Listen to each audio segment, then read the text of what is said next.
Honorable Deputy Chief Minister Sri Pawan Kalyan Gari Prasangam. ఉదయ బ్రహ్మస్వరూపం మధ్యాహ్నేతు మహేశ్వర సాయంకాలేతు స్వయం విష్ణు త్రయామూర్తి దివాకర. ముందుగా సూర్య భగవానునికి నమస్సమాంజలు తెలియజేస్తూ యోగ విద్యను అందించిన ఆదియోగి పరమశివునికి, ఆ మహాయోగ విద్యని మనకి పతంజలి మహర్షి యోగశాస్త్ర రూపంలో అందించారు. వారిరువురి పాదపద్మములకు నమస్కారాలు. మన యోగ విశిష్టతను, గొప్పదనాన్ని ఋగ్వేదంలో ఉన్న మహానుభావులు తెలియజేస్తే దానిని ప్రపంచవ్యాపితం చేసిన దార్శనికులు మాత్రం గౌరవ ప్రధానమంత్రి శ్రీ నరేంద్ర మోదీ గారు.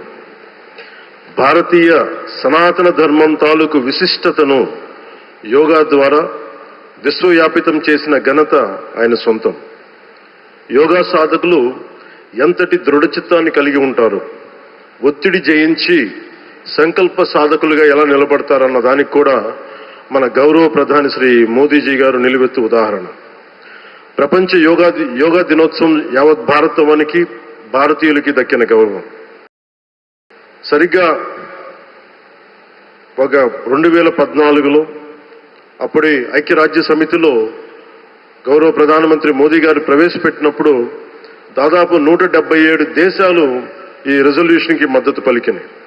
ఇంతమంది మద్దతుని కూడగట్టగలిగి ఈ రోజున మనకి 2015 నుంచి యోగా దినోత్సవం ప్రారంభమైంది. ఈ రోజున గౌరవ ప్రధానమంత్రి మోదీజీ గారి పిలుపు మేరకు మనం మొదట విశాఖ 11వ యోగా దినోత్సవ సంబరాలకు వేదిక అయింది. శ్రీ మోదీజీ గారి సమక్షంలో గౌరవ ముఖ్యమంత్రి వర్యులు శ్రీ చంద్రబాబు నాయుడు గారి కృషితో ప్రపంచ రికార్డుకు వేదికగా నిలిచింది.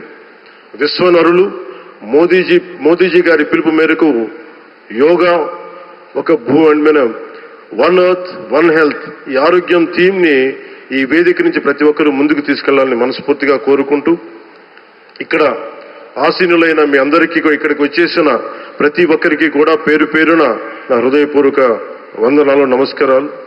అలాగే గౌరవనీయులైన గవర్నర్ గారి శ్రీ అబ్దుల్ నజీర్ జీ గారికి, గౌరవ ముఖ్యమంత్రి శ్రీ నారా చంద్రబాబు నాయుడు గారికి, civil aviation minister Kinjarapu Rammohan Naidu గారికి, అలాగే మనకి Ayush minister of state independent charge Shri Prataprao Jadhav గారికి, అలాగే వేదిక పైన ఉన్న ప్రతి ఒక్కరికి, గౌరవ కేంద్ర మంత్రివర్యులకి, రాష్ట్ర మంత్రివర్యులకి, ప్రతి ఒక్కరికి పేరు పేరున ధన్యవాదాలు తెలియజేసుకుంటూ సెలవు తీసుకున్నాను. జై భారత్, జై హింద్.